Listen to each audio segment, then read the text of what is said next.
Greetings.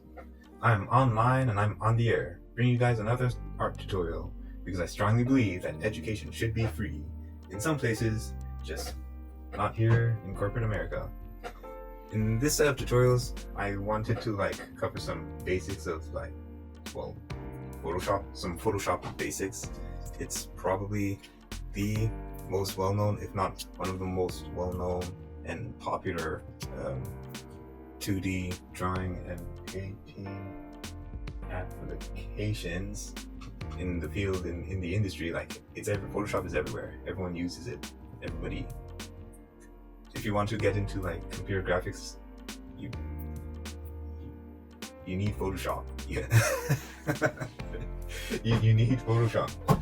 All right. So if you're fortunate to be able to get access to Photoshop, open up your Photoshop if you have not already done so, and let's take a look around and see what's what. So this obviously is Photoshop. My default window is a little messy.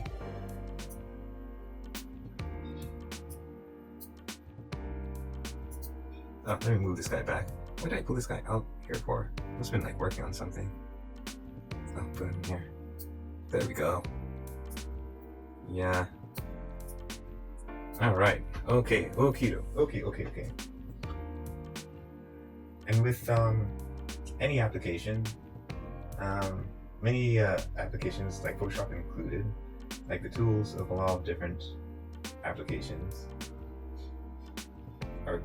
they tend to be grouped together by function, which means a lot of your pixel generating tools are together, your moving, transforming tools, your vector-based tools, so on and so forth. So if you look over here, this guy over here, I wish I could zoom in. My screen is so tiny. These guys over here, I don't know if you can see them, are your transformation tools. So this is your move tool. If I had pixels here, I click on this guy, you can move him around. This is my selection tool. I can use this guy also to select certain things and move them around. Or maybe I can use it, maybe I just want to select part of something and then move part of that thing. Kind of so. Here's a marquee selection. It's similar to this tool, but instead of a square, you can use it to generate a very dynamic shape. So if you want a very specific selection, kind of like that, you can use it to grab something very small and very specific like that. A lot of these other guys over here are your pixel generators. So you can use these guys to add pixels, remove pixels, manipulate pixels, fill with pixels, burn and dodge pixels. And these guys over here are your vector tools. Now with vector tools will allow you to manipulate vector objects, which are different from raster-based images. I guess I should talk about raster-based images and vector-based images. Maybe I'll do that a bit later. And these guys are your miscellaneous tool. Here's your hand tool. This one is pretty basic. It just allows you to move around the canvas. And your zooming tool. Oops. This allows you to zoom in and out, obviously. Wow, I already zoomed in there. How far was I in? Okay.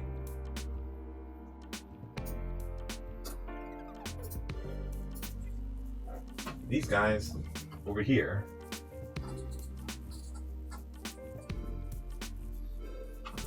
is your paint tools. Your menu tools here are kind of grouped together. It's very standardized. Editing tools, image tools, layers, text tools, selection tools, filters. You have a whole slew of different options, a whole slew of different tools. I'll go over most of them. This allows you to manipulate your workspace. So here is here's the essential default workspace. This is what it would normally look like before I basically butchered the interface. I'm gonna switch it back to like whatever I had before. Workspace, whatever I had before. There we go. And here are all your different like windows. So each one of these guys over here is a window.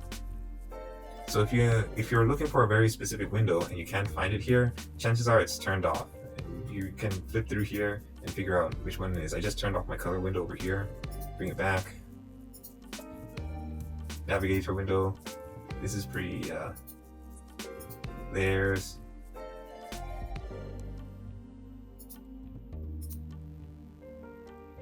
Etc.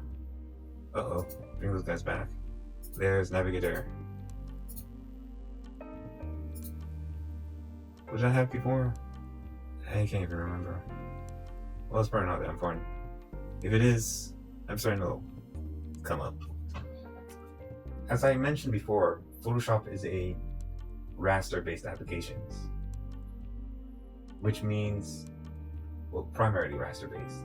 It can handle some vector-based stuff, but most of its tools are geared towards manipulating pixels as opposed to vector-based images. So what this basically means is it works with pixels and not vectors like Illustrator or Flash. It does have some vector option on it, but it doesn't handle vectors as well as other applications would. Don't worry too much about the terminologies or if you get lost somewhere, because chances are I'll be revisiting some of this stuff. So, if you are new here to WRNotes, make sure to hit the subscribe button. If you enjoyed this video, make sure you drop a like, and until next time, stay creative and have fun and good luck out there, because I know it can be rough.